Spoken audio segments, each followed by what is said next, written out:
Az egész sörforradalom alapvetően ezt a fajta kreatív szeretetet hozta be 2013-tól Magyarországra, hogy akkor mi megpróbálunk valami olyan dolgot csinálni, amire esetleg majd később így büszkék tudunk lenni, akár európai szinten. Tehát, hogy még tételezzük föl, hogy majd lesz egyszer egy olyan pont, amikor a Magyarországon készült sör az ismert lesz Európa több országában is. A sör azért különleges, mondjuk, hogyha a borhoz képest nézzük, mert a határok azok végtelenek.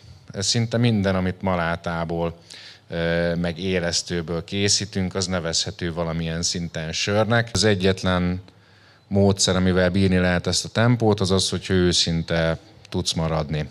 Tehát, hogy eljutottunk arra a pontra, ahol már nem fogsz tudni hazudni.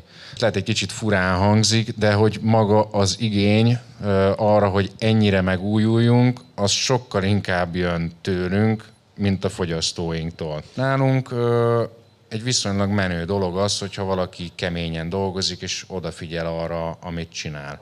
És amikor egy új ember jön, akkor általában azt szoktam neki mondani, hogy nálunk nagyon jól érzi magát az az ember, aki szívesen beleteszi a lelkét valamibe, és szeretne izgalmas, de adott esetben kemény projekteken dolgozni.